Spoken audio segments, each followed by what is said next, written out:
This is Cleveland Browns Daily, brought to you by Ballybet, now live in Ohio on 850 ESPN Cleveland.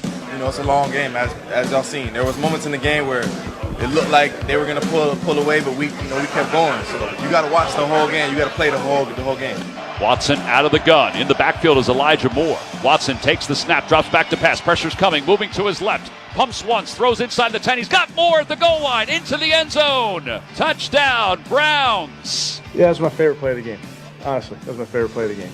Just to see, we talked about this one, you're going to have to play hard. You're going to have to play for 60 minutes, and to see all 11 in the frame, pushing their buddy, pushing their brother, that's what this team's about. They're about that fight, and that was on display right there. Watson taps his foot. Pressure's coming from both edges. They hand the ball off to Ford. Ford over the block of his right guard. Spins inside the 35-yard line and along the hash mark moves the pile to the 30. The pile keeps on moving to the 25-yard line. And finally they blow the play dead. But it's a first down for the Browns, who are playing with energy. It's a gain of 13. I mean, guy's a dog.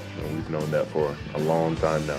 And kept on trying to tell y'all, once he hits his stride, he's going to be back to his previous ways, dominating the league. Ravens showing blitz on first down. Watson steps up. He'll pump. Now he'll run to his left. Breaks one tackle to midfield. Inside Ravens territory. Cuts to his left to the sidelines. And he's out of bounds at the 40-yard line. It's a gain of 15. Patrick Queen makes the tackle. And that will end the ball game. The Browns have won it 33-31. They've come from behind. Here are your hosts, Bo Bishop and Nathan Zagura. Oh, baby. Let's do it live on a Victory Monday. Merely Bo, the great Z. This is a sweet one. This is a sweet, sweet taste of victory this afternoon, my friend. The way that it happened, everything surrounding it, what it means going forward, what it means for this week. It was needed, it was necessary, and it happened. It's pure joy. It's pure joy. And what a great day. Shout out to Angry Browns fans for giving us the joyous videos he does every Victory Monday. That thing's unbelievable. It doesn't ever not make me laugh very, very hard. Giggling. Yeah, crushes it. Love so that. good. But yeah, you talked about it being, if you went in there and won, it was it has a chance to be a season-defining win. And it was that. And you talked about, you personally on Friday were like, well, even if we don't win, if DeShaun plays really well, then you'll be like, okay, we're fine. Well, what you got was DeShaun Watson turning in a perfect second half, and that's not hyperbole. No, that's actual. That's actual and factual. As Beamsy's saying now, literally perfect. Literally 14 perfect. Yeah. For 14 in that half. He did not throw an incompletion. He made plays with his legs. You had a team that came out and beat up the Baltimore Ravens. It would have been, you're down 14 inside of the first 5 minutes of the game. Don't fold. You finally have all the momentum. You get it down to a one-touchdown game. You force a punt. Muff. They get not one, not two, but three chances to score because of a couple just outrageous flags. Both on third down. They had 10 plays. You had five penalties in the course of the game on third downs that gave them first downs on plays that had nothing to do with the outcome. No, of the they plays. were clear on the. And also real ticky-tack. Yeah. Anyway, sure. Then you go down 31-17 on the road in Baltimore against a team that had not allowed more than one touchdown to an opponent at home in 9 straight games, and you are going to need 2 of them in the last 11 minutes. And you walked right down the field and got a DeShaun Watson touchdown to Elijah Moore, and then you got to stop, and then you went and imposed your will. And I did watch the tape this morning. I have notes on the whole thing. We need to go through this last drive like on a play-by-play basis. I would very much enjoy doing that at some point in the program. But you showed resilience, heart, toughness, execution, grit, guts. Greg Newsome, first interception of his career, pick 6. I mean, I tell you, he had to wait a while for his first. That's pretty good. That's pretty good. I had a great embrace with him after the game. It was like the Vince McMahon walk out the entire length of the width of the football field the whole way, just strutting. It was amazing. Unbelievable. You just had everything that you needed in this game. You answered the call repeatedly. And the word that I keep using, this is galvanizing, because I like it. It galvanizes the heart of this team. It galvanizes the belief in this team that no matter what is going on, quote Daniel Day-Lewis in the great film Last Meal. He goes, No matter what occurs. no matter what. Next level's next. No. Too much fun. We would never do that. Too much fun. That this team has a belief now in each other. And I can tell you, I spent a lot of time after this game walking around. The locker room was pure joy. It was just cool to see, like, you have grown men who are playing, and they're much younger than me. Yeah. I am too old, unfortunately. Sad. But just the joy, the collegiality, the bond. They love each other in this locker room. They didn't want to leave the locker room. I think they would have stayed there if they could have. Stayed in that locker room and partied all night long and had the time of their lives doing so. But the final piece of that is the belief of the quarterback in himself, the belief of everybody else in the quarterback. Yeah. Because we don't win down 14 in the fourth quarter in Baltimore. That's not something we do. No. Historically. 59-1 in the North versus the North when trailing by 14 or more. 59-1. 1-0 Sunday. Not anymore. There's nothing. The other thing about this is, and this is really for the fans out there. This isn't fluky. This wasn't fluky. This was physical domination. Yes. If anything, you didn't even really play well. We had a lot of mental error, a ton of mental errors. We talked about the penalties. You had a pick six on your second play.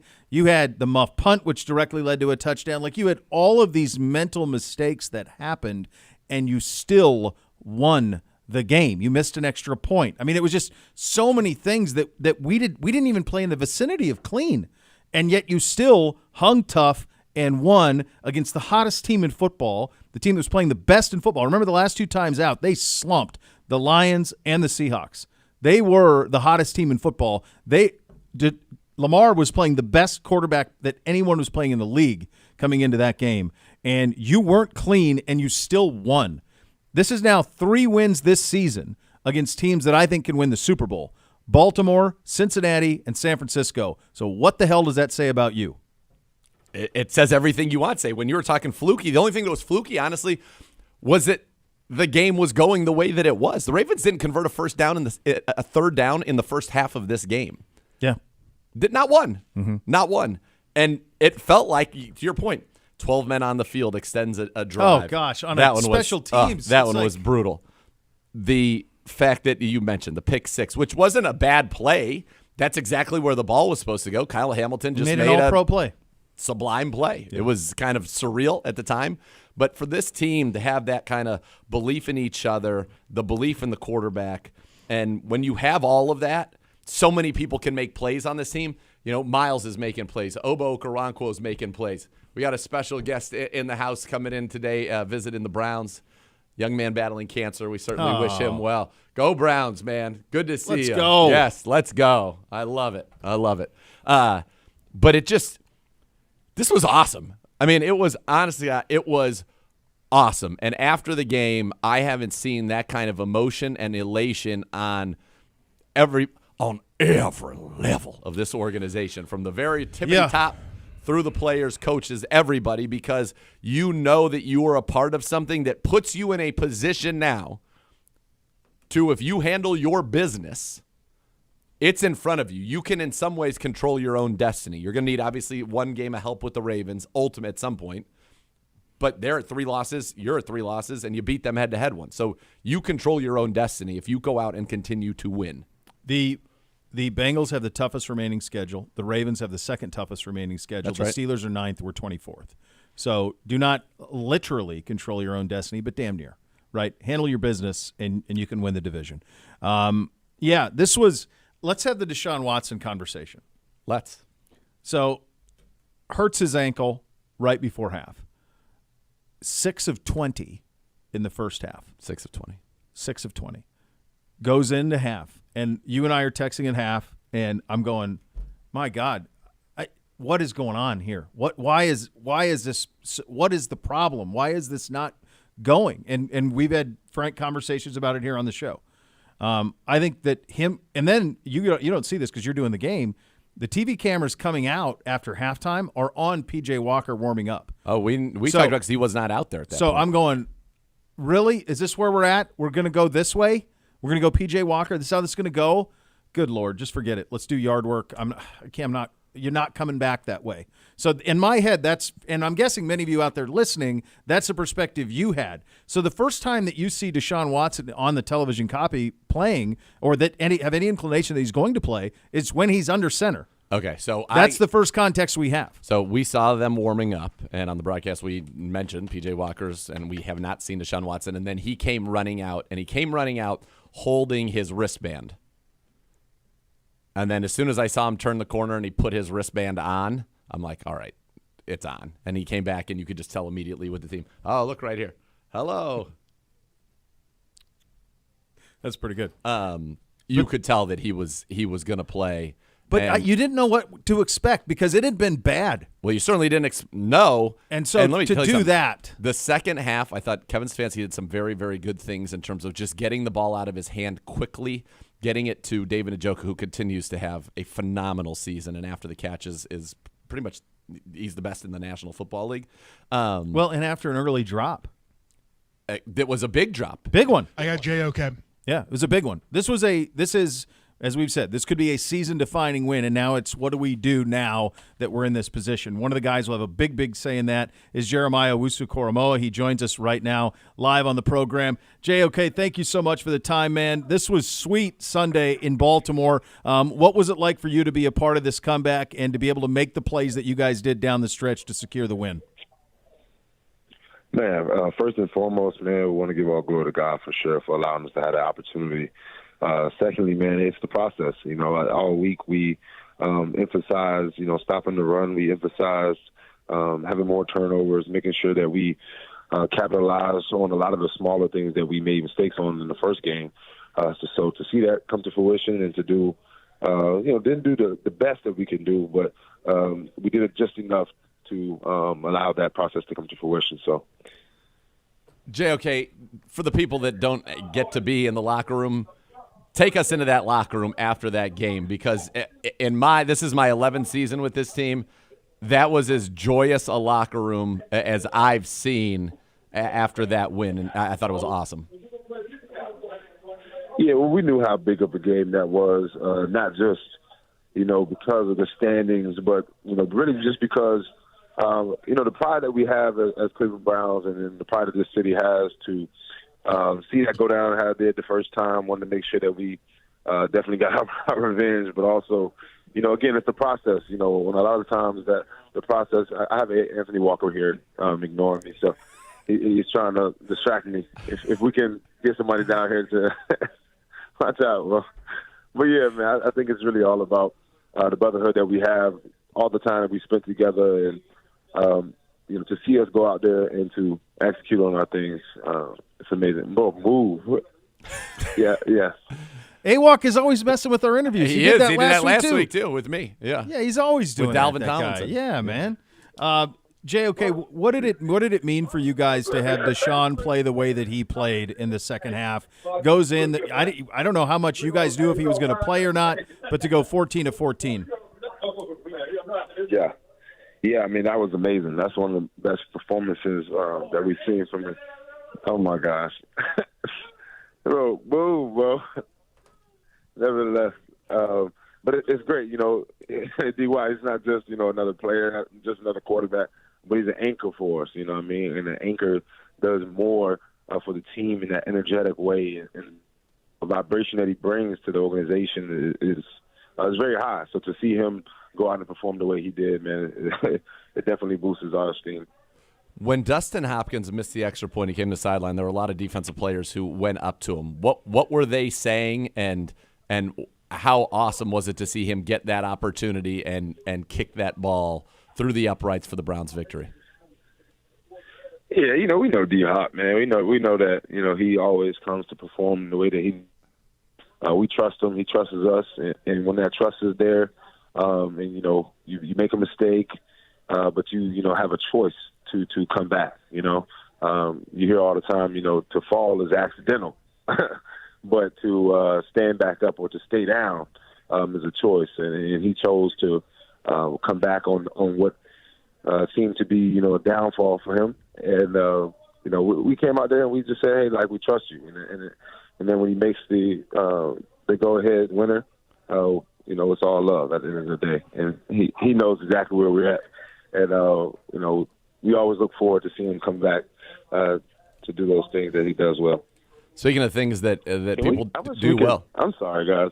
Can we move, bro? I'm sorry. Pure joy. Don't you worry about it. One of the things you're doing very well is making plays at or behind the line of scrimmage. Came into this one leading the NFL in that stat, leading this team in tackles for loss. You had 2 tackles for loss. You got a half sack. You also had a quarterback hit, a pass defense, 7 tackles in this one. Many people thought when you were drafted, J.O.K, that one of the reasons you were drafted was for the Baltimore Ravens, to handle Lamar Jackson with your speed, your ability to make plays in space, and you did that in this game. How has this defense and maybe even some of the additions up front in front of you freed you up to be making so many plays in the backfield? Well, man, I got to give, all glory to the D-line, man. The D-line has done a great job in penetrating and making sure that they do the job. Resetting the line is very important for linebackers, and especially a game as such when you're facing such an agile quarterback. So, I do my responsibility. They do theirs. As we say, or as Rod says all the time, do your 111. And that's, made it the best, I think, for us going forward. And you saw that last game, and we're looking to make progress as time goes on. If we all just do our job and follow into Coach Short's scheme and everything that he needs for us to do, we'll be just fine. J.O.K, thank you so much for your time and warding off AWOC. We appreciate you a great deal. Enjoy your victory Monday, man. Look forward to Sunday against Pittsburgh here. Man. I might have to go in the seclusion next time, man. I apologize. You're good, man. You guys enjoy yourselves. Jeremiah Owusu-Koramoah joining us there, coming off of a very sweet victory in Baltimore. We were having the conversation about DeShaun. First of all, his play was necessary. All of it. All 14 of them were necessary. The scramble is necessary on the last drive, and I want to do that last drive thing with you as well. But it wasn't just for this one. It was something that I think everybody kind of needed to see. Fans needed to see it. I'm sure even his teammates in the back of their head, they know what he's capable of. We know how special he is. But it needed to happen in a place like that. And that is why he was acquired. He was acquired to have a half like the one that he had. And to do it after the struggles of the first half only made it matter more to me. I said it on the broadcast. DeShaun Watson was looking for his first game-winning drive and his first fourth-quarter comeback since 2019. Yeah. His first, obviously, as a member of the Cleveland Browns. And he was brought here, DeShaun Watson was brought here to go on the road into Baltimore, to be at home against the Steelers, and to, if need be, have the ball in his hands and be able to take this team where it needs to make the game-winning plays. And he did that. Our 3 drives in the second half, you're talking about answering haymakers too, because the one down 31-17 is it's game over. It's an unbelievable drive, because you look at in the third quarter, they come out, they receive the kick, and they go quickly. They go 40-yard touchdown to Odell Beckham, 6 plays, 78 yards. It's 24-9. You're down 15. You answer that with Kareem Hunt getting his touchdown after a long drive that included 1 third down conversion, 1 fourth down conversion, a second third down conversion. And then a third third down conversion. So you converted 3 third downs and a fourth down on a play that goes 17 plays, 75 yards, and eats up 10 minutes and 9 seconds. And that is where I thought they really started to establish their identity. But he did a great job with both his legs and his arms there. So now you get it, and you're like, okay, now we're in business, right? You get the ball back, muff, touchdown. And you answered that. 6 plays, 75 yards, 2 minutes and 37 seconds. And I don't know if people remember how that drive started. First down of that drive, down 31-17, Justin Madubuike gets his sack. Yes, he does. So it's 1st and 15. Yep. Next play, he hits a dart to Amari for 25 yards. Then he hits the one to Chief, where Chief carries Geno Stone. That's the one. He puts Geno Stone on his chest like a baby in a baby Bjorn. That's right. And runs him. I charted this because I watched this back, and I even wrote Baby Bjorn in here because that really tickled me when I said that. I love a Baby Bjorn. Squares up with Geno Stone. First contact is made at the 42-yard line. He then carries Geno Stone and others 13 yards to the 29-yard line. Yep. He ran through him, Bjorned him. that play was kind of emblematic of, okay, we can do this. Then the job to go down, the touchdown to Elijah Moore, you're back in business. Then it's right after that, the Newsome touchdown. Oh, my God, pandemonium, chaos. Yep. We missed the extra point, so now we've got to get the ball back. That's right. The defense does it, and then we get to this final drive, 12 plays, 58 yards, that leads to the field goal that was just so good and also featured overcoming adversity. This team in this game overcame multiple first and behind the sticks, second and very, very longs. Oh, we put ourselves in advantageous positions all day long. It was over and over. This was not the cleanest No, game. it wasn't clean at all. But when you needed to make plays, you made them. Look, dude, they got belief. They have belief because there's so many guys that can make plays now. They know Miles how has a talented sack they and a are. half. Yeah. Miles is, now the seventh. Congratulations to him, the seventh player in NFL history to have 6 straight seasons with double-digit sacks. But think about who made the play that led to the defensive touchdown. Owusu-Koramoah, who's been great this season, and then G. Newsome finally gets that pick and takes it a house call, which is just awesome. There is belief because there are so many different playmakers, and we've gone this far. We haven't even acknowledged Jerome Ford and what he did. Incredible. 17 carries, 107 yards. How about the play where the entire team shoves him for another 8 yards? That's in the final drive. That's in the oral unbelievable. history of the final drive. Oral history of the final Yeah, drive. the scrum. Look, man, this is sweet, but it's not. Here's the thing, it's not fluky. No. At all. This is fluky that it was you were in these positions. Correct. This was not clean. It wasn't crisp. You did not play perfectly. In fact, far from it. You put yourself in tough positions over and over and over again, and you beat your third team this season that I think can win the Super Bowl. What does that say about you? Now it's time to stack them. You got Pittsburgh here on Sunday. We'll have a lot to get into on that one, but there is real belief and toughness in this team, and that's going to travel, my friend, a long, long ways. Yes, and you've won now 4 of your last 5 games. You talk about stacking it. You've done that, and you've beaten in that stretch the Niners. You beat the Colts. You beat the Arizona Cardinals and handled them the way that you should have as a good team. And, by the way, Kyler looks really good for them. Yeah. Yeah, that was an easy one. Easy one. Yeah. And then you go into Baltimore and you win a game in this fashion. It's galvanizing because it solidifies everything you thought this team could be. And we talked about, the defense and the floor, and it's very good. And this defense actually played better than the number of points that were allowed would actually indicate. They gave up a couple of chunk plays early, but they really settled down in the second half. And in fact, in the fourth quarter, the Ravens did not move the ball more than 10 yards. And on the short field after the muff, they deserved to get off the field not once, but twice. And really, the second time was an interception. Yeah, McLeod picked it. Yeah. That was twice. Yeah. It's like, what now? And you see get him in it, third down, you stop him, and it's like, oh, really? It was ridiculous. Ridiculous. But you overcame it, and so you have the belief that no matter what is going on, you have a chance to come back and win. And no matter who the opponent is, it doesn't matter. No. This is the Ravens. They had been smushing people. The Ravens had not trailed against a team with a winning record for 60, 120, 180, 239 minutes and 56 seconds or whatever it is. Yep. Until they did trail. Until they did. Victory tastes pretty sweet on this Victory Monday. Lots to get to. We'll do the oral history of the final drive. That'll be a lot of fun. You're going to hear from Coach coming up next. The Joe Thomas half hour of the program. You can bet the Hoff is chesty and ready to go. We're off and running. Cleveland Browns Daily brought to you by Bally Bet, sports betting partner, your Cleveland Browns, now live in Ohio on 850 ESPN Cleveland.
Browns Daily, brought to you by Ballybet, now live in Ohio on 850 ESPN Cleveland.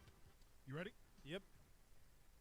Be sure to visit the Sugardale Bacon Boulevard and Bud Light Beer Garden on Dog Pound Drive before Sunday's game against the Steelers. Located on the south side of Cleveland Browns Stadium, this week's edition of Dog Pound Drive will feature live band, beer garden, exciting Sugardale Bacon food options. Bacon and beer opens at 10 a.m. Let's head to the podium. Hold on a second. Oh, hold on. What do you got?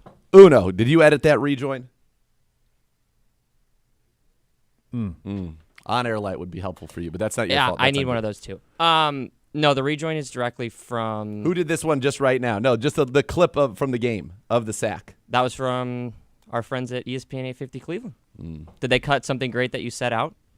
Well, they made it sound like it was just J.O.K. sack. That was actually J.O.K. and Myles Garrett, which I pointed out after that, which is the sack that actually put Myles Garrett into being one of the 7 players in NFL history to have 10 or more sacks in 6 consecutive seasons. So that was actually like a big, that was a big monumental moment. Right. And it just sounded like a J.O.K. sack. Yeah, but there was more to it. There was. That's what I was looking at. Uno, you're off the hook. You're off the hook for now, Uno. Let's go to the podium Stock now. is still high. It's Kevin Stefanski. Okay, injury front. You're down. Updates just yet. Okay, so those are pending. On the film, just what you saw live. Guys battled. Knew it was going to be a 60-minute game, and it was. Really some standout performances, offense, defense, and special teams. Some big plays, plays that we needed to make. We made them. Wasn't perfect. Plenty to clean up, and that's what today is about. And then we'll turn the page, and we're on to Pittsburgh. 2 6-3 football teams, 2 AFC North teams. So excited about the opportunity. But with that, I'll take any questions. The offensive line yesterday, being down 2 tackles and just the way they were able to pull together as a group. Can you just speak to that effort? Yeah, I thought they, by and large, played really well. Again, there's always things to clean up. We had 4 sacks. Really, one was on a quick, one was on an RPO, one was on a bad call by me on 3rd and 2. So it was really – I just thought those guys battled like crazy. That's a very, very good front, leading the league in sacks. They run a ton of games. They run them well. So I thought those guys were in tune in the pass game. And the run game, again, a very stout front. Wasn't easy, wasn't always pretty, but made some big plays in there. And I know you enjoyed the kind of the cluster play there around Jerome at the end. Do you think, not to make too much of it, Kevin, but in some ways does that kind of symbolize what this season's been for you guys, just kind of pushing forward? You can write it, Tom. But I like effort plays. We coach effort. We talk about effort. We talked about that game was going to require a 60-minute effort, and to see all those guys, especially Elijah, in the back, his teammates got a kick out of that one. Kevin, you mentioned some of that effort, and we saw it again on Sunday with David J.O.K and his catches and the yards he gets afterwards. What can you say about the effort that he puts into those, and what does that do for his teammates around him when they see him push so hard for those extra yards? Yeah, Dave's a great leader for this football team. He leads by action. He leads by words. He's so positive on game day, in the huddle, on the sideline. He was very upset with himself early with a drop, but he made up for it. It's no secret. He's a very, very good football player for us. We're looking to find ways to get him the football. Kevin, I wanted to ask you about the ability to bounce back from mistakes. DeShaun with that pick 6 on the second play. Prochet has the muffed punt, some inopportune penalties. But, how are you guys, how have you been able to overcome mistakes to pull out wins like you did yesterday? Yeah, Daryl, I just think nobody's perfect. Guys are going to make mistakes. I know I make them. You just can't dwell on them. You have to move on. And I think that was very early on. We had to do that. We put ourselves in a hole. Credit to them. Obviously, they've started fast in a bunch of games, and certainly at home they've done that. That was not our intention to get behind early, and we did. But I never sensed from our players, I never sensed from our coaches really anything where they were concerned about what was coming next. They just knew that we had to just hunker down and do our job. But that's what the team, I think that's what the leaders on the football team kind of set forth. They set that leadership example. And the impact of Dustin Hopkins. He's made a lot of big kicks for you in the first half of this season. Obviously, when you guys acquired him, you were very confident and excited to bring him in. But could you just touch on just the tremendous impact he's had. And then, of course, yesterday he misses that PAT, but hits the game winner when you needed it most. Yeah, he's been reliable. He's a trustworthy guy. He works very hard at his craft. Nice having a veteran that we trust him. He knows that we trust him. So really just a trustworthy guy that you know is going to do his job. Kevin, Watson said after the game that the first half he thought the offense was pressing to make up that early deficit too much. And it just happened that in the second half you had a lot of longer drives, possession drives. So was there an acknowledgement at halftime that you guys needed to perhaps control the ball a little bit more to settle things down? Yeah, not from my perspective. I can certainly understand, him feeling that way, but sometimes you take some shots early in the game and you don't hit them. But you got to kind of do that throughout the game and make sure you're making yourself hard to defend. You got to run by the corners every once in a while, and we didn't come up with some big passes necessarily, but the focus was to stay on the field and come back with points. Now we weren't very good in the red zone, and I'll take responsibility for that. We need to turn those field goals into sevens, but by and large, we settled in. Guys did their job.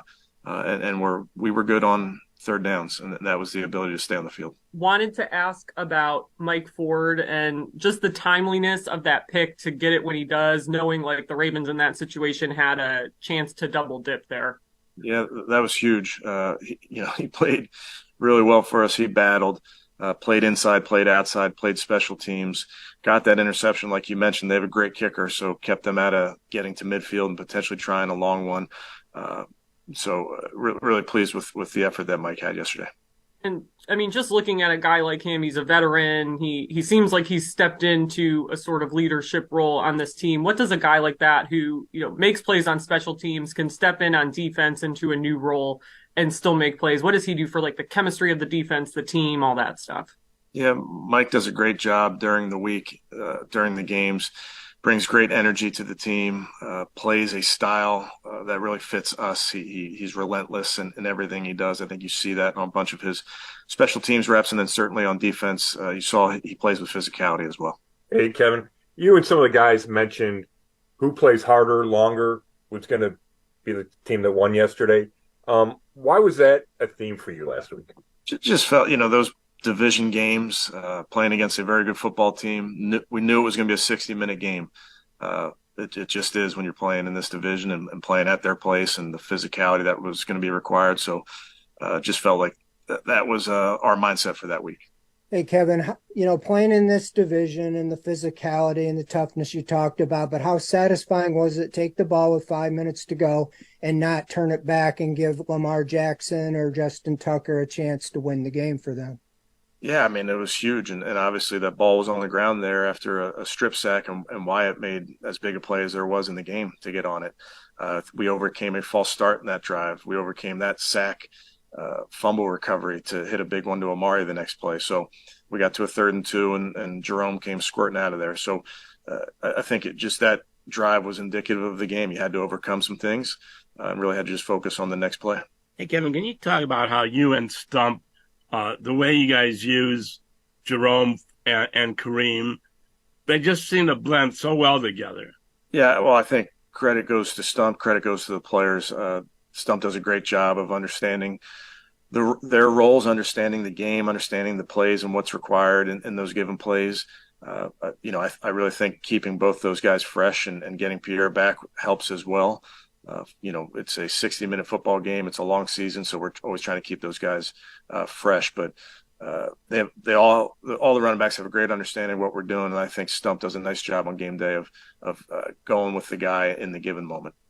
Yeah, Kevin, now obviously you have another one of these tough, physical AFC North games coming up again on Sunday. How is it, how do you feel that DeShaun is uniquely suited to handle these tough games that come down to the wire and it's never say die? Why is he sort of built for this? 30. Kind of talked about it yesterday, Mary Kay. He's played in a lot of big games in his life, high school, college, pros. He knows what's required of him. So I don't think I think he looks forward to all these games on the schedule. And we know what it means when you're playing an AFC North opponent. We know what that entails. We know what's required, how physical it's going to be, those type of things. I think DeShaun, like all of our players, are excited about that opportunity. You're up. All right, there you go, Coach Stefanski at the podium. Join Z and Gerard Thursday night, 7 to 8. Kevin Stefanski's show live from Grayton Road Tavern in Cleveland. The guys are going to get you ready for the Browns and the Steelers with a visit from one of our victorious players. Coming up next, the great clips of the game. Go over some of those injury reports. We've got to do the oral history of the final drive as well. You're listening to Cleveland Browns Daily on 850 ESPN Cleveland.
Supplies Plus is giving you the chance to win tickets to home games all season long while providing the best deals for your pet at 75 stores throughout Ohio.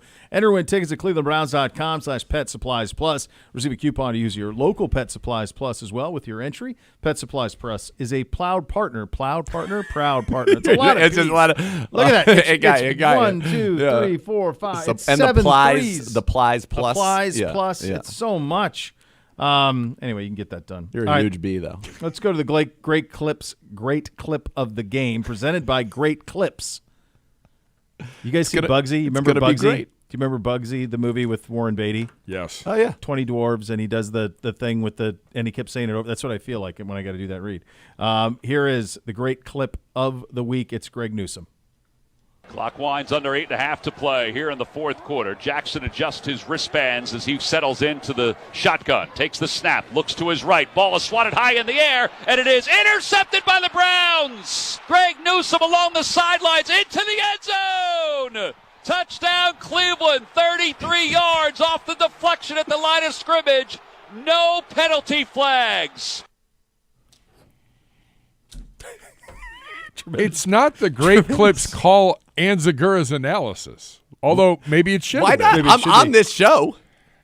Maybe it should. I feel like. Do you feel like you're being neutered? Matt Lowe all over again. Matt Lowe. Freezing me out. Freezing you out. Stand in the corner. I'm open. I'm open. Yeah. Yeah.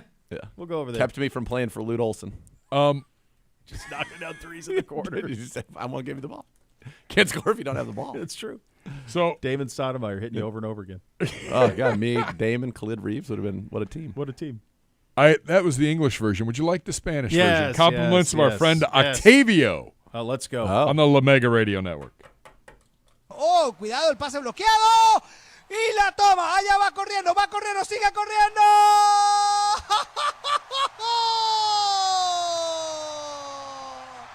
Intercepción y touchdown.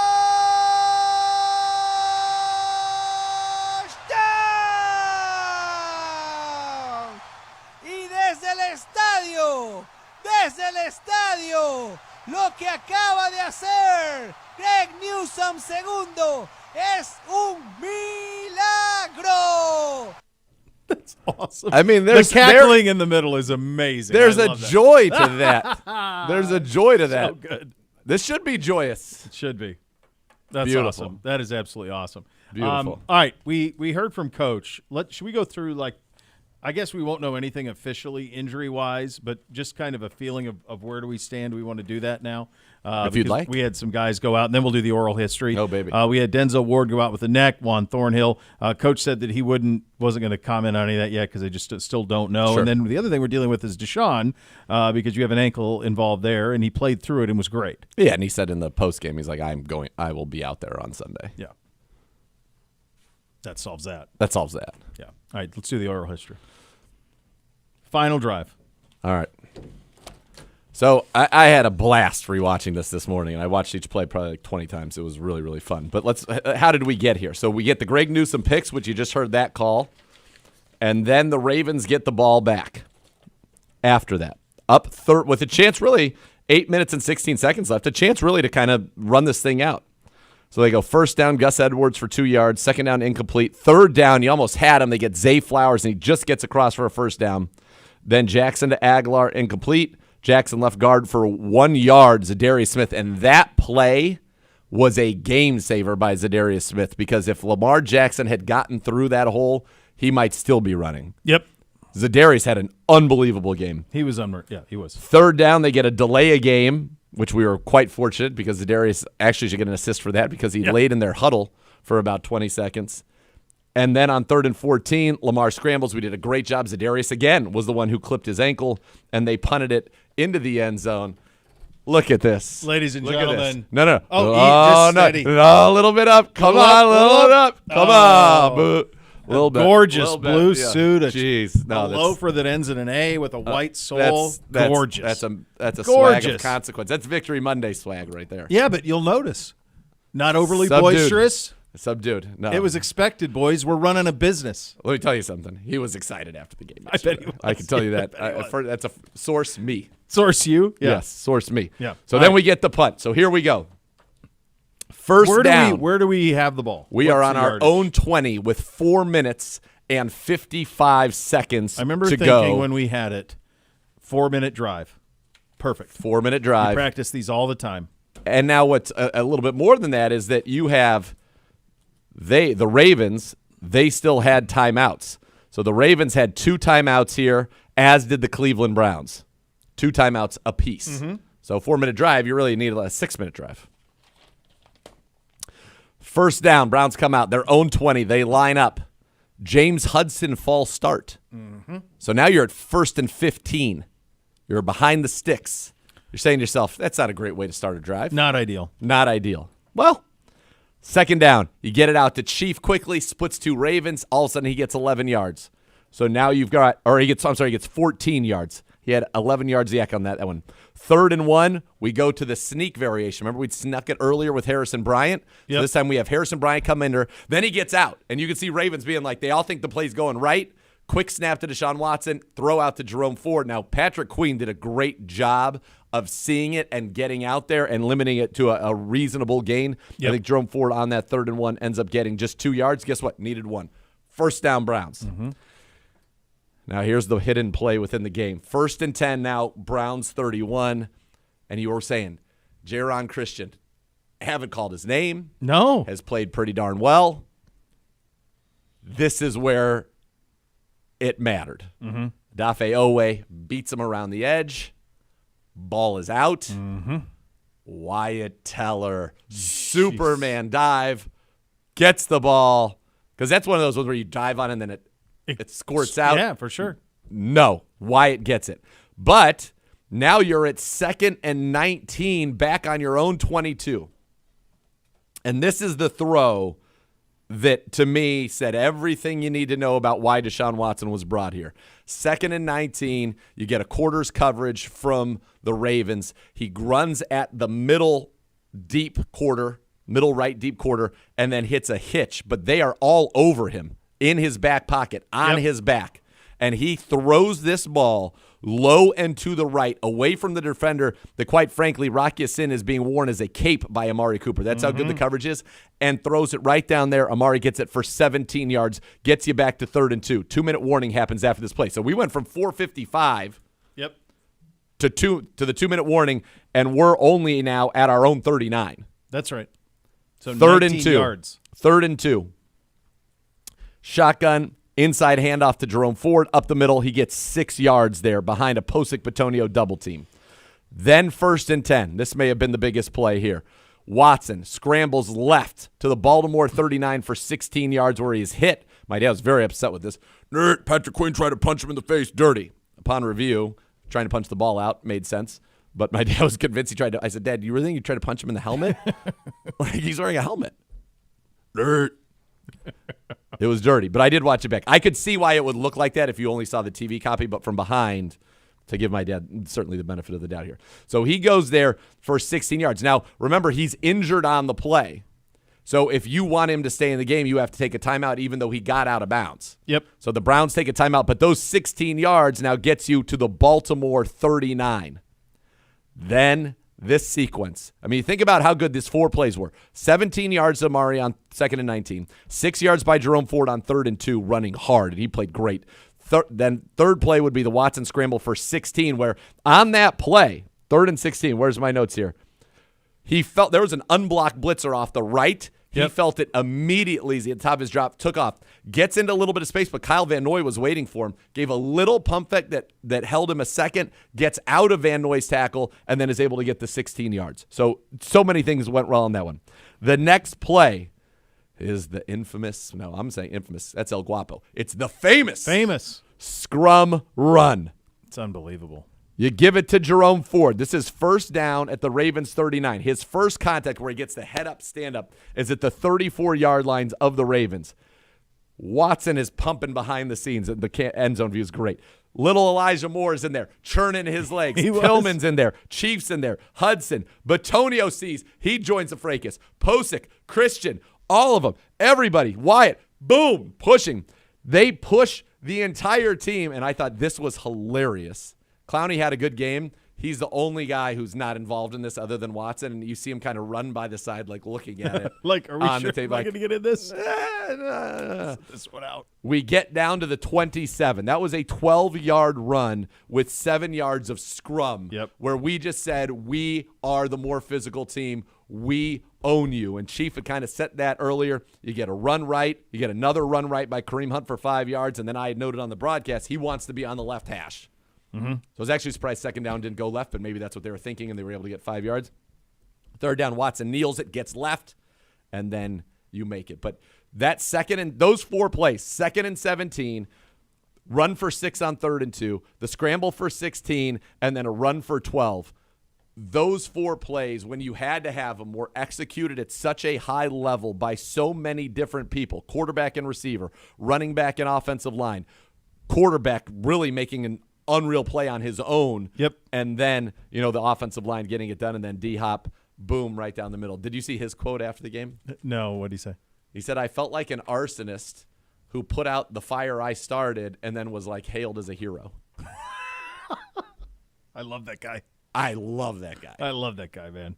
He's been unbelievable. Yeah. That's a good job out of you.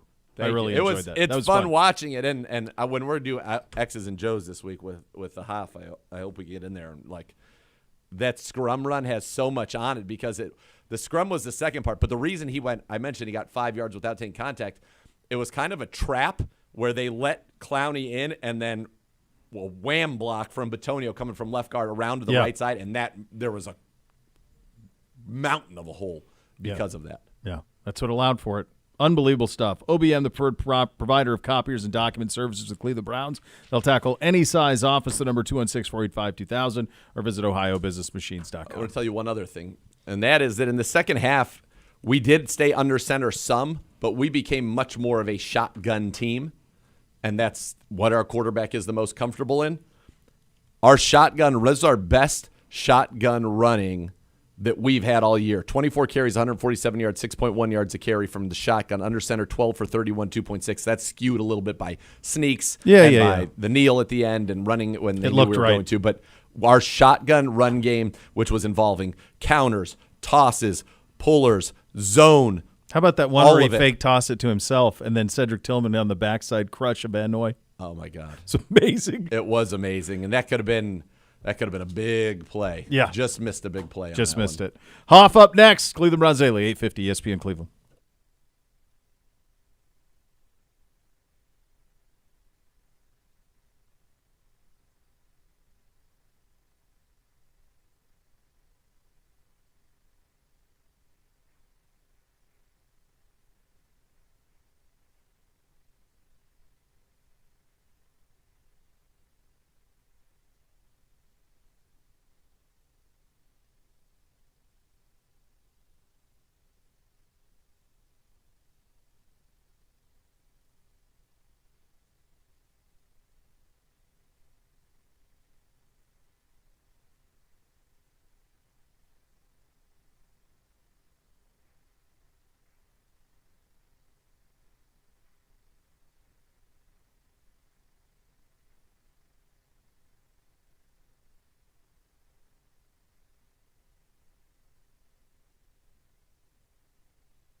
Browns fans, Express Beer presented by Bud Light brings the same facial authentication technology to Express. Joe dropped.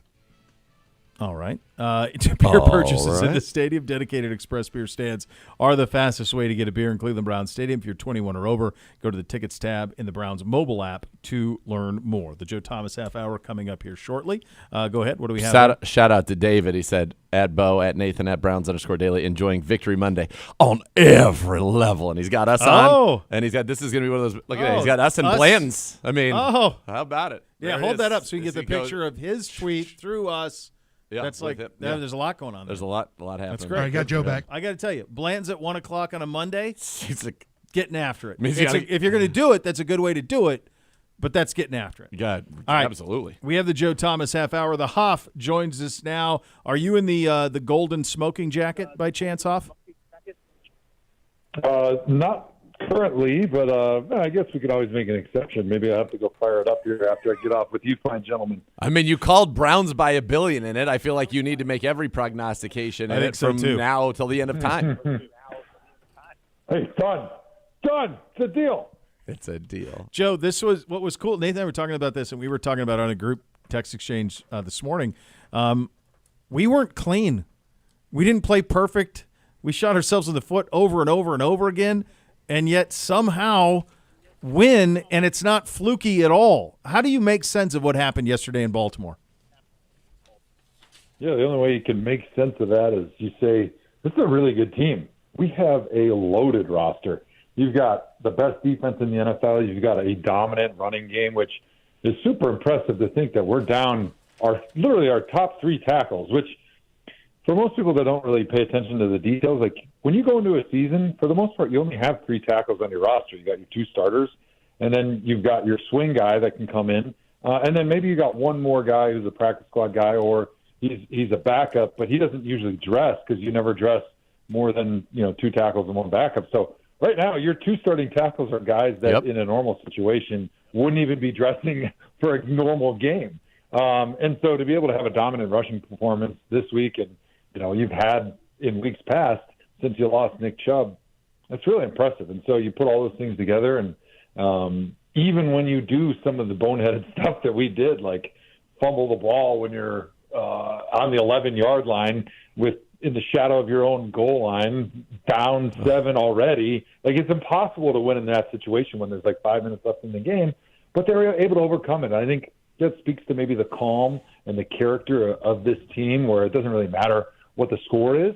They stay focused and they believe in themselves. And I think that's really my big takeaway from this game, is the belief that this team now has in themselves that they can conquer the world and they can take on anybody. Yeah, and that belief was galvanized by the outcome, by the fact that they were able to overcome incredible adversity, some of which was, as you pointed out, self-inflicted there. You've played many games against the Baltimore Ravens, and I know that you probably did not have as much success as you wanted. But one of the things that kind of had been the staple of this rivalry, if you will call it, is that the Ravens were the more physical team, and the Ravens would often impose their will on the Browns. And I thought David Njoku, when he carried Geno Stone like a little baby in a Bjorn down for 13 yards of yak, and I thought the way that, and the dog pile or the Browns scrum, whatever, even though I was told scrum's not accurate, the dog pile run, I felt like the Browns imposed their will and made a definitive statement that they were the more physical team. What does that do for this team, and what does that do even to the psyche of the Ravens when they know they have to come tangle with the Cleveland Browns potentially again in January? Yeah, I think it's the same thing I just said. Like, it builds confidence and a belief in yourself, which is so important, because when you're going to go play them again, potentially in the playoffs, or maybe they come to you in the playoffs, depending on how the season ends up, you're always going to have that thought in your back of your mind, like, hey, it doesn't matter what happens, we're going to find a way to win. And I think that does 2 things. One, it breeds an incredible focus during preparation. Like, hey, man, I know this is our game to win, so I don't want to be the one that screws it up. Like, when my number is called, I want to be ready. So you get a much better buy-in, I think, during the week, during that preparation period. And then on game day, when something bad happens, which they always do, there's always some bumps in the road when you're playing big games, playoff games, or when you're in that fourth quarter and everybody's looking at each other in the huddle saying, yeah, we got this. Because we believe it. Yeah, we've been here before, guys. We know what we need to do. And, hey, remember last time we played these guys? They bent over for us. They gave up. They spit the bit, right? That's exactly what they're going to do right now. And, that builds some energy and excitement in a situation where sometimes, the momentum's not really in your favor and things aren't going your way. And you got to kind of create that spark in your mind first before it happens on the field. Joe, this was wins are hard to come by in the National Football League no matter what. And so no matter what this looked like to get a win out of Baltimore, we're having a victory Monday, we're chesty, we're all those things. But for DeShaun Watson to go 14 of 14 in the second half after the first half that he had, and to kind of have his signature moment as a Cleveland Brown, to me makes this almost doubly as important. What did you make of the way that he played coming out in the second half, and did you think that it was critical that he had a half like that sooner rather than later, quite frankly? Yeah, I think it was critical because we've been talking about this kind of on the side. This team, top to bottom, roster-wise, it's set up with a championship roster. We know that we can play with anybody. And you're going to be able to beat a lot of teams in the NFL without your quarterback playing at his best. But when you do start playing teams like the Ravens, when they're going down the stretch and you're playing the better teams in the NFL, and then when you get to the playoffs, you need the Houston Texans version of DeShaun Watson if you want to realize the dream of making a long playoff run. And that's what we saw. And I think seeing that in the second half, especially after not seeing it consistently throughout the season, and then having a lot of questions about the shoulder. There was a lot of conversations nationally about, hey, Kevin Stefanski says he was cleared, he didn't play. Is that because he's trying to protect himself and the wins aren't as important now as they were when he was a younger player in Houston, when he was playing through all sorts of injuries and he was putting his body on the line. And I think just to see him win in the fashion that he did in the second half, where you were like, yeah, man, he's back. This is the DeShaun that we signed. This is the guy we wanted to see when we brought him here. And also to be able to do it scrambling, extending plays with his legs, taking some big hits with the banged up ankle, going to the locker room, coming back out. To me, I think that really proved a lot to his teammates on where his priorities are and how his priorities, the highest priority is winning a Super Bowl, is being part of a championship. Even though he got his money, that doesn't matter. It's all about winning. He's focused on doing whatever it takes to win. He's willing to put his body on the line. Oh, and by the way, I'm back too. So I think it was just the perfect half. You couldn't have scripted it any better to learn the things about DeShaun Watson that we learned and where he is as far as a quarterback, where he is mentally. And you were talking about it with me this morning and how you could see it in the locker room. You could see it as the guys were getting on the bus, how much belief and excitement they had in their quarterback, how much they love watching what he did in that second half. They certainly did, and DeShaun Watson was spectacular, and I thought the throw he made on 2nd and 19 on the final drive after the sack strip fumble that could have been disastrous, the Browns, get another shot, and he throws an absolute laser 17 yards into very tight coverage to Amari Cooper. I thought that was just and then the run of 16 yards, that 4-play sequence where you had the deep one, you had the Jerome Ford, you had Watson scramble, and then Ford in the big Cleveland dog pile scrum. That was an unbelievable 4-play sequence. But Watson, I thought, superb. I mean, you can't be any better than 14 for 14, and that was great. Now, it also felt like as the game went on, his tackles did a better job. We know Christian, other than that one play, I hadn't called his name on the broadcast. What did you make of those guys going in against a team that led the league in sacks, that has a lot of blitz packages, but a lot of TE stunts that require that communication? The Browns, for the most part, handled it really, really well, Hoff. Yeah, I totally agree. I thought they handled the stunts really well. I thought they identified the blitzes really well, which that's something that's really challenging when you are kind of running with your backup tackles, because they're not used to seeing the stuff quite as quickly. They might have their head inside because they're waiting to hear what their guard is telling them, where to go. They're wondering what the center's point is to be. And when you've got good pass rushers on the edge, it's tough because you want to see your guy. You want to make sure you're picking up on any tips he's giving you from his alignment, his demeanor, which hand is down, if he's standing up. you're trying to pick up all those little tendencies and all those little things, you're trying to figure out, all right, what type of pass rush moves are you going to give to me? But at the same time, I'm trying to make sure I know within the context of the protection scheme, like, hey, who's coming with me? Do I have help with my guard? Am I having a tight end that's going to come over and chip with me? Like, those all change your set and where your angle is and where your help is. And also, by the way, okay, if the center's point changes some plays, like, I don't even block the defensive end anymore. I got to look inside and try to figure out, I got to block the most dangerous between him and the linebacker. And sometimes I got to leave that guy. So there's so many things that are happening at once that you get really concerned with when you are playing a high-end pass rushing team like the Ravens, that those guys with little experience or no experience did a really good job, and they were all on the same page.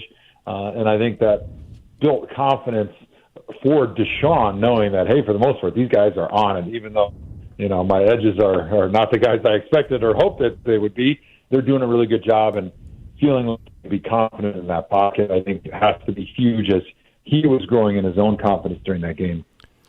So J.Ron Christian was signed on Halloween onto the practice squad. He then was elevated to the active roster, I think, last Monday when it was announced that Jed Wills was going on IR. Tell people, because I don't have no concept of what the answer to this question could be. How much did he know about our offense? How much could he have possibly known? I mean, I know he had recently played for Houston, one game this year, had 16 starts. He's been in the league for a while, 49 games. But how much could he have possibly known, and how much do you think that altered what was able to be in the playbook in this game against the Baltimore Ravens? Yeah, that's a good question. Unfortunately, I don't know as much about his background as maybe I should, but I mean, I don't know. He's not exactly a household name in the NFL. And he really probably doesn't know a whole lot about our offense unless, and I don't even know, to be honest. Does he have any history with Callahan? Did he have any history? No, he'd just been with Houston. He'd been with Houston. Washington drafted him, so maybe in 2018, if Callahan was still there, that actually could be what he's played most of his career with the Houston Texans. Well, almost regardless of that. I mean, he's only been here for a week. Yeah, he's only been here. Almost regardless of that, one thing that we saw, and there's a play going around of Wyatt helping out on one of those. I mean, it was Hudson and Christian. Like, that's Joel and Wyatt having to really lift those guys up, and we saw that time and time again in the game on Sunday, Joe.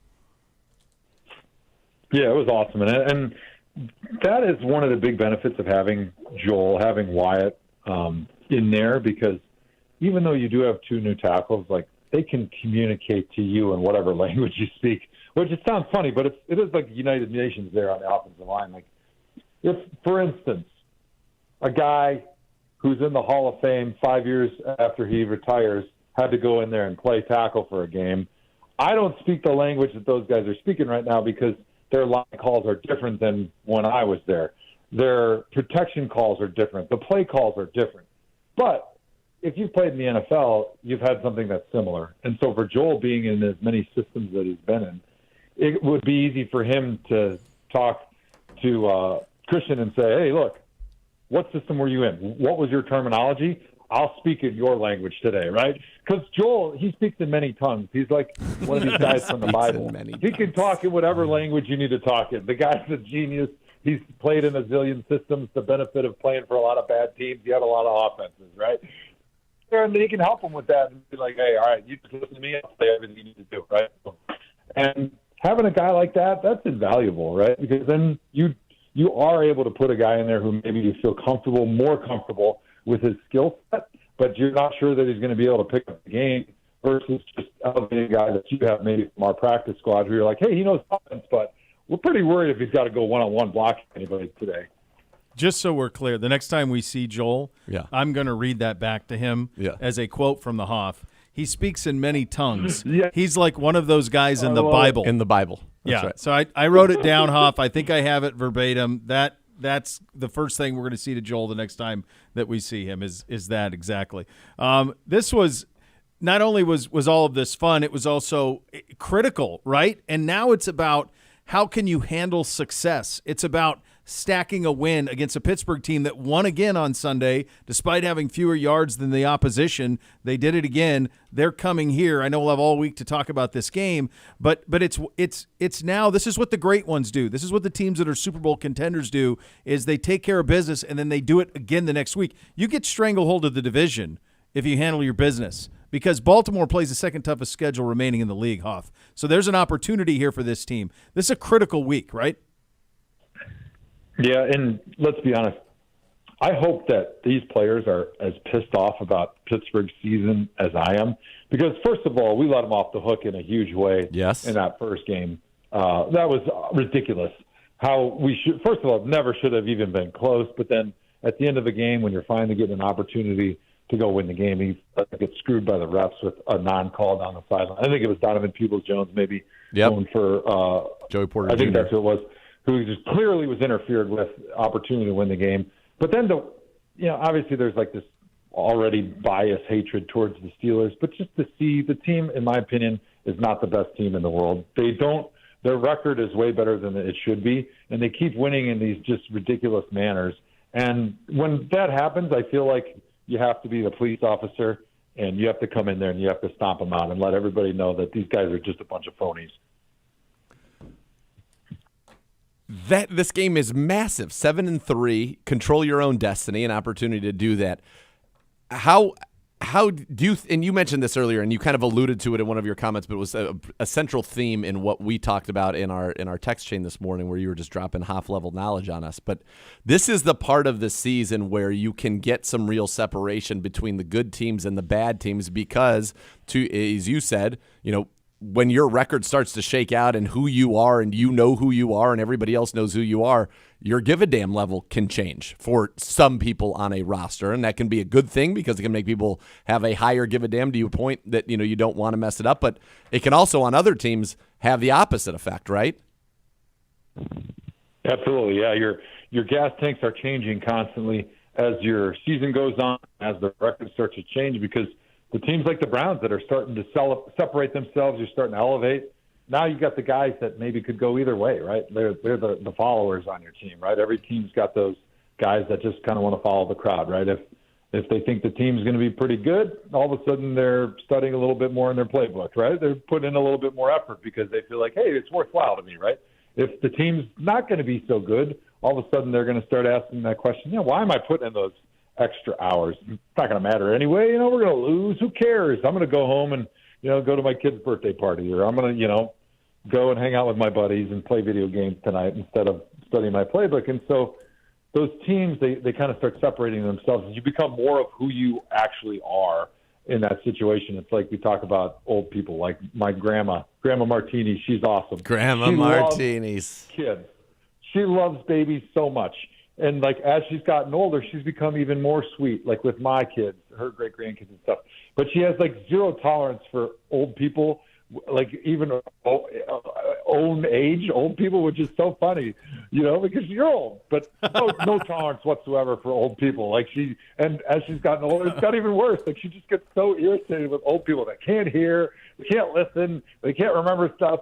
And the longer the season goes on, the more you become of who you are. And that's exactly like when you get older. You just become more of yourself as you get older. Hoff, could you make her type of martini? It would be tough because, like I said, she has no tolerance for any shenanigans. And right. If you screw up that dirty martini with the right, blue cheese stuffed olive, It's got to be gin. You got, she's like James Bond, got to be shaken, can't stir that thing. Got to have exactly the right amount of ice cubes so the temperature is exactly right. I love it. And if it's wrong, oh man, she's going to read you the riot act. And you better bring another one just in case. I love that. I love Grandma Martinis. I'm a big Grandma Where Martini does she rank? guy. Because if you're talking babies martinis, she could only choose one. What's Grandma Martini's choosing? Because her name's not Grandma Babies. Well, that's the great part about being a grandma. You can have a baby in one arm and a martini in the other. So you don't have to ever choose between the two, right? Grandma. You're allowed to do those things. Everyone's like, you're almost dead. You're old. You can do whatever you want now. The kids always go back to the parents, too. Like, Yeah. you just paratroop in, love on them, and then we'll see Give you on away. down the road. Pour me another martini. Has she trained any of the kids to start making martinis? I feel like that's the Oh, next Hoff's oldest evolution. has got to be close. Yeah. Yeah. She's a stand-up comedian and a martini maker. I like it. I should bring that up. Hey, Grandma, you want to watch my kids this weekend and teach them how to make your martinis? That's perfect. It's a good That's skill. perfect. It'd be perfect. It'd be great. All right, let's do some game balls, gentlemen. Hoff, who gets your game ball on offense? Got to go DeShaun Watson. I mean, that's the easy one, but the second half he had, showing the toughness, the grittiness. I think he was 14 for 14, throwing the football. Like, that's exactly who you wanted him to be. He raised the level of everybody around him. He won the game for you. He built all the confidence in the world in himself that had been shaky at this point in the season, and also in that locker room and within the fan base. Like, I mean, you couldn't have asked for a better second half if you're a Browns fan, and it was all DeShaun Watson. There are a lot of people that are very And worthy. yet, you can only choose one. I will only choose one. I will go with the Chief because I love him. That was awesome. And he bounced back. He had that drop early, and you're like, oh. And he comes back from that. And I thought his run over Geno Stone is the one that really kind of set the tone and started kind of the avalanche. You know, that, and then Cedric Tillman gets not a You only get MVP. one. He doesn't get MVP. I but got it. we got to give him a shout-out. I'm going to right now. Oh, you are? He's getting mine. Oh, okay. Cedric Tillman for the block on Van Noy. I got it pulled up right here. Oh, my God. Because this is a rookie. You trade Donovan Peoples-Jones to give this kid time. One of the things Donovan Peoples-Jones did was block like a machine, and he laid out Kyle Van Noy and was like, I'm here, man. That was big. That was big. That was big. I had that play pulled up right here. How's that go in the play. film session, Hoff, when you get a receiver doing that? Love. Somebody's buying him a few drinks at the bar, or maybe a dinner, or maybe a new video game, depending on how old you are. I mean, that's awesome. When you do stuff like that, it's pretty cool. It was a really cool touch. You're definitely going to get a lot of love. It was a really cool touch of DeShaun, too, to throw the ball in the air on the fake. Like, that's such a cool part of that play because as a defender, you see that ball leave their hand and you think he pitched it. And, I mean, that's just a cool little wrinkle. We did that in Baltimore with Bake and Freddie Kitchens in late 18 and hit a touchdown to Brashad Perriman where he remember it was a jet sweep and he put it up in the air and then caught it. And did it. Yeah, you're right. That's true. In Baltimore. Boy, that feels like 20,000 years ago, doesn't it? Lifetimes ago. All right, game balls on the defense. Hoff, who do you got? Miles. I mean, Ronnie Stanley's a good tackle. He's a Pro Bowl guy. But the respect that they were giving Miles, just about the entire game, he was getting chipped, and they were sliding to him.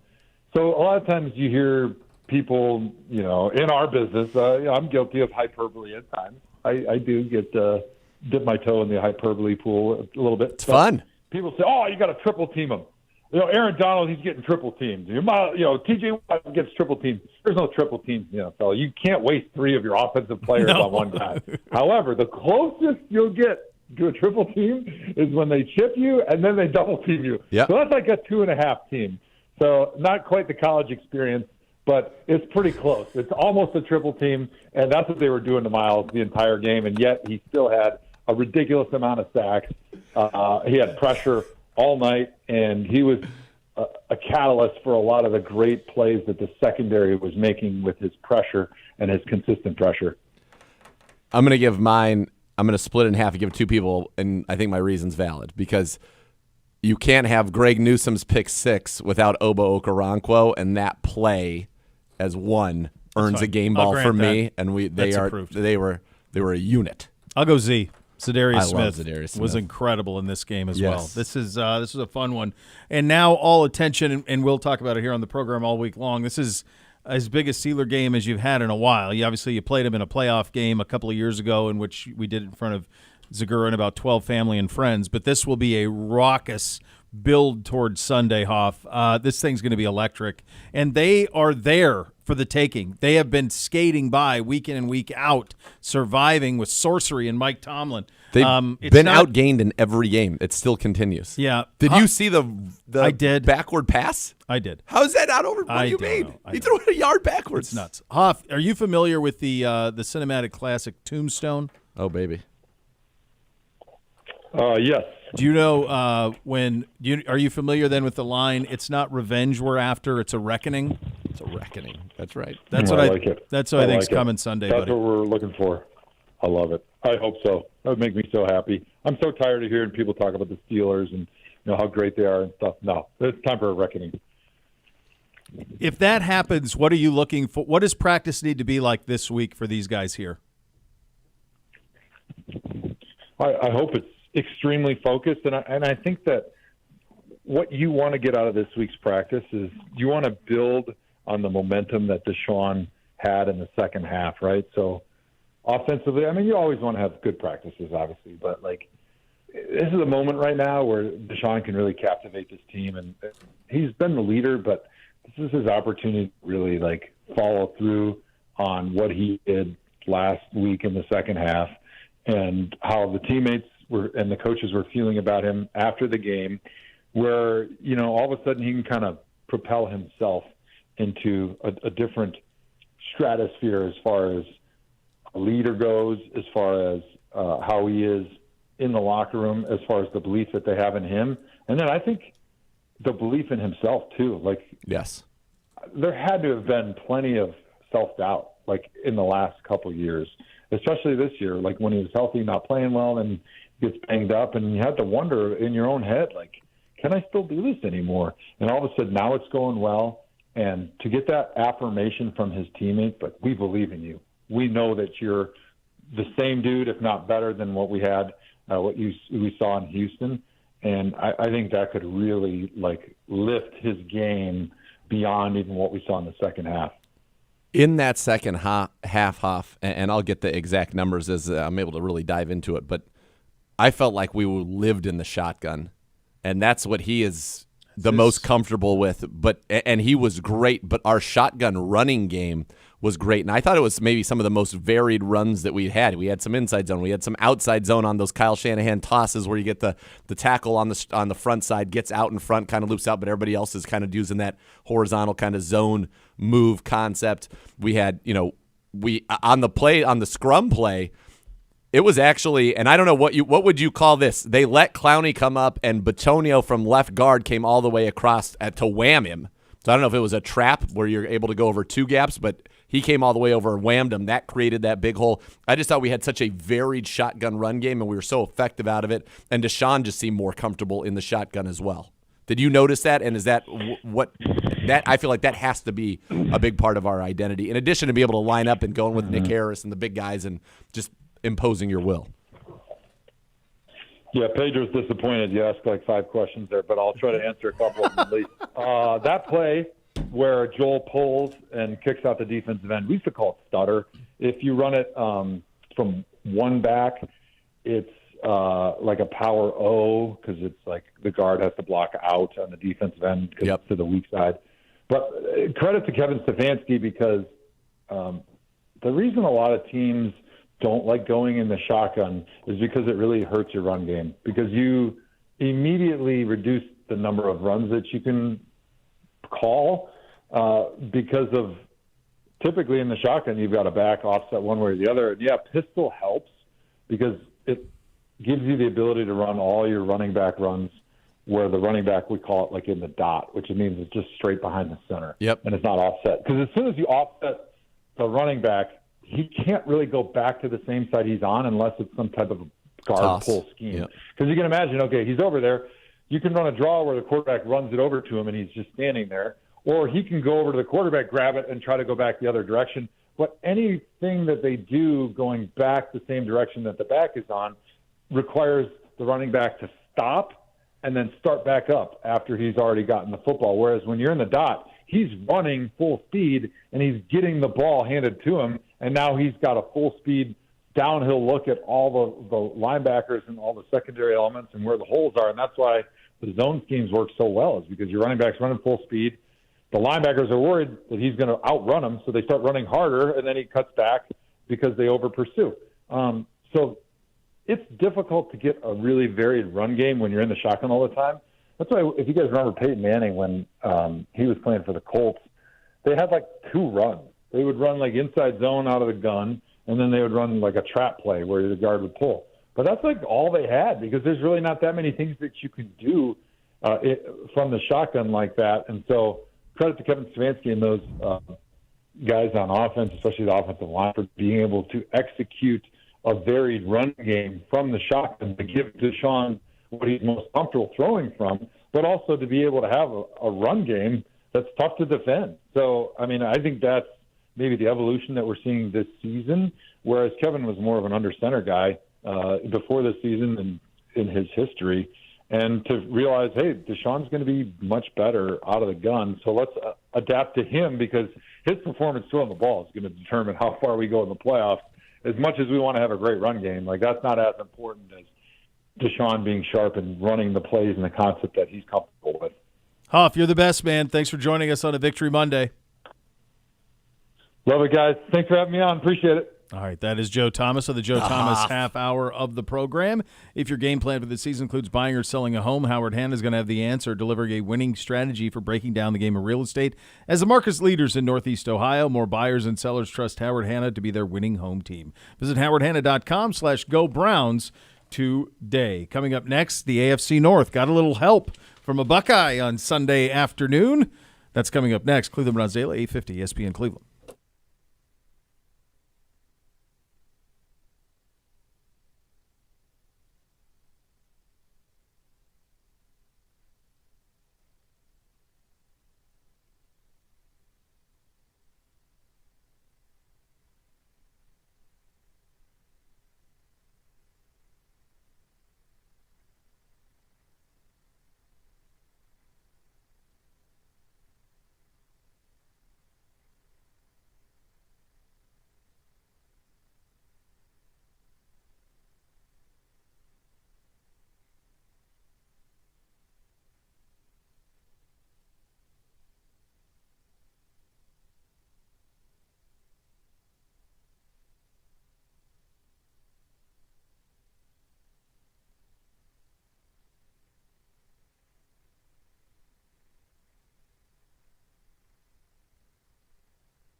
Hey, Browns fans, you could enter for a chance to win season tickets for the 2024 season from Sugardale, your local Meijer. Head to browns.com/contest to enter now, and don't forget to grab Sugardale bacon on your next trip to Meijer. Mr. Z? I just want to take a second to acknowledge Yeah. I have my pen. you Okay. and me All right. Acknowledge and what us. we did for people this past week in the scores, because I think Well, we've spent a lot of time on our win, so now let's talk about our wins. Yeah, good weekend, I think. Probably pretty good out of us. And we've seen some proof of folks that have benefited. Greatly. We got A great Christmas deal. gifts taken care of. We got a trip to Denver now to watch the that's Browns right. taken That's care of. 12-1, 11-2 Sheesh. through 13. And every game that we were together on, Perfect. 10 for 10. Pretty good. It was that easy for me with Dallas. I should have just let it happen. Well, but then you would have the perfect Would week. have the perfect week. Yeah, we've got one to call, so you can still break the record. The record is 14-2. Yeah. So you can But I can only put get to a 13-1. You can get a 13-1, which is amazing. Percentage-wise better. Yeah, yeah. sure. So we've got a 13-1 week on the line, provided you get this right. I'd like with to. the call on Monday That'd be night. fun. We'll get to That'd that a be little fun. bit later. By the way, Yeah, has a bit of a heater. Belichick been fired? No.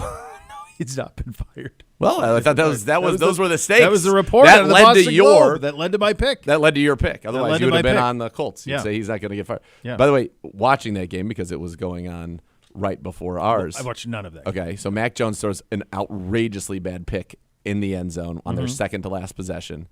They get the ball back with like less than 2 minutes and no timeouts. They have to go whole length of the field, and he just cold throws Bailey Zappi in there.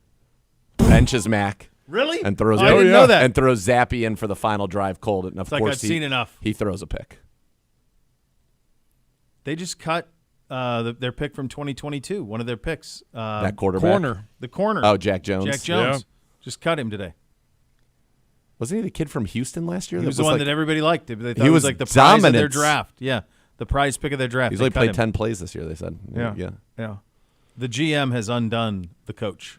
No doubt. About as big but as you that's can. a wild thing to do. Like, I know you could be mad at Mac Jones, but you're just going to be like, all right, you're only getting one drive this game, and it's going to be The one to the try to game go win winning. it. Yeah. We looked up there on the TV, and I'm like, I think that's they're not benching Mac him. Jones. Like, I think they're benching him because Mac Jones was sitting on the sideline with he has some Eli level blank stares that are outrageous. He's got a very punchable face. Oh God, so unlikable. Eli was likable. Eli would just be likable. Yeah. I don't remember anybody. It's funny. I always thought it was crazy when Kyle was like enamored with him or reportedly enamored with him. I'm like, nobody looked at that team he had at Alabama and thought they're winning this because of him. They were like that, there but was then he didn't pick him, so he wasn't. Yeah, but yeah, that I mean, enamored. either way, it was between him and Lance for Kyle. So either way, Not great. Just stay out of the quarterback business, Kyle. Just do everything else, which they did very, very well yesterday. They identified Brock Purdy. No, they did not. They fell into Brock Purdy. You don't get any credit when it's the last pick in the draft, and you've passed him yourself 7 times. At the most important position in all of one guy sports. who was passed over for number 1 overall this year was C.J. Stroud, and he was a dude. Again, he leads the NFL in passing yardage, my friend. He does? Leads the NFL in passing yardage. I thought he has Sam Howell might have got 15 him. touchdowns to 2 picks on the season, does C.J. Stroud. I would like to take. He now has MVP odds. Well, I believe Uno and I in our Fact or Fiction. Look at these yesterday two right here. on the show. Look at this. Look at this. Take a bow. Take a bow, Uno. I said Fact or Fiction. C.J. Stroud is an MVP candidate. He is now. And everybody was like, I don't think so. Fiction. Like Rookie of the Year, yes. Not fact. And I was like, sure? He just went to Cincinnati and won and engineered a game-winning drive. They're in to the do it. playoffs today. He's second. That crud Sam Howell passed him. Sam passed him late. So late at the time against that Seattle. The time that game it ended, happened, yes. he was. So Sam passed him at the end. Like, would you believe that Sam Howell has 2,800 yards, 17 touchdowns, 9 picks, and is completing 67% of his passes? Because I wouldn't. Well, they're in every game. He Almost. never throws it to Terry McLaurin, I'll tell you that No, much. they're in every game though. The Stroud win. Stroud's so good in Cincinnati yesterday was a monster win But for them. It's a huge win for us because that takes Cincinnati to 5-4. Can you explain to me though? It was a monster win, but it also came with some strangeness as the game progressed. So they're ahead 27-17. Right? For the second straight drive, the Bengals get all the way down their territory, and Burrow goes pick, then they punt, pick again, And then they come out 27-17 and are throwing it, and then CJ throws a pick throws a bad like pick, at their own 4. Yeah. Why are they throwing it at that point? The clock is their friend, so then they get a touchdown. Then they go 3 plays, 7 yards. Is that the Chase punt. one, the 70? No, that was before. Was that before? Yeah. And he answered that with a 6. That cut it to 20-17. Then Stroud answers it, 6 plays, 75 yards for a touchdown. Burrow pick, Houston punt. Burrow pick again, and then Houston pick in their own, yeah, which was nuts. Touchdown punt. Then the Bengals tie it with a field goal. With the field goal, yeah. And then he leads them 55 yards in a minute and a half to get a field goal and the win. Yeah. It should not have been that stressful. No. Look, Cincinnati had won a couple in a row. They were all the way back. They looked great. To lose at home, I mean, they got Baltimore there on Thursday, and now what is a must-win for them as they've dropped to 5-4? It's kind of if you're listening to Baltimore radio, I had the teaching professional of the program was listening to Mr. Mike Dixon was listening to the Ravens radio this morning. He said they're all saying it's a must-win for us or the division's gone. It's not a must-win for them yet, but it is for Cincinnati. Cincinnati is the toughest schedule remaining in the league. Who do we root Number for one in this game? I would root for Cincinnati because I'd root for Cincinnati because then all of a sudden you win, you're in first place in the division, right? Because they'd be 8-4, you'd be 7-3, so you'd be in first place in the division, and both of them have brutal schedules that should cannibalize. They both should cannibalize. Well, they still have to bit. play each other twice, right? Once more. Yeah, Thursday and another. That particular matchup. We're done with the Ravens, done with them. and we have one more each. One more each. We'll only have one division game, which will be huge. We win this one, we're sitting at 3-2 in the division with one division game to go at the end, right? And they're going to have to take L's because they're going to be playing each other. Yeah. No, there were 5 games yesterday that ended on field goals. It's the most ever. Not just ended on field, game-winning clock over. Yeah. It as time expired. Yeah. Well, we told you how it was going to go. I think I'm pretty. You're welcome. Do we have the tape from Friday? Because I'm pretty sure I said a Dustin Hopkins field goal was going to do it. We'll have to go back to the scores. I may have said that. We'll have to go check that out. May have even had that in the scores. Uno. We do have a Monday night football game tonight. If the playoffs started today, the Bills and the Bengals would both be on the outside looking in the postseason. Final spot today is Houston and the Texans. Think about it from the Texans' perspective. A year ago, your dregs of the league. Lovey wins a game. You have no business winning at the end that prevents you from picking number 1 overall. You fire him the next day. Somehow Carolina, their brain trust, their coaches want CJ, ownership wants Bryce, and you end up with CJ Stroud. By the way, Will Anderson's really good too. Now they're kind of locked in. They got a franchise quarterback, franchise defensive player, and you're locked in from here on out. Good shot out of you. Cleveland Browns Daily broadcasting live. Buffalo Wild Wings, Avon Lake tomorrow 1 to 3. Dave Zastadil going to be there to sign autographs from 2 to 3. Visit the Cleveland Browns Facebook page. I'll see you there to learn more. Sort of, probably. The scores coming up next. Cleveland Browns Daily, 850 ESPN Cleveland.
Tito's Handmade Vodka on game day. Pour me in, Coach. Find cocktail recipes for every fan at Tito'sVodka.com. 40% alcohol by volume, namely 80 proof.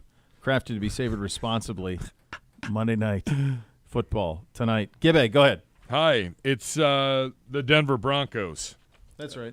They're going to be on Sunday Night Football next week against Minnesota. You know what? I They did it didn't 2 mind. weeks in a row. They did that. The Jets did that too. I didn't mind.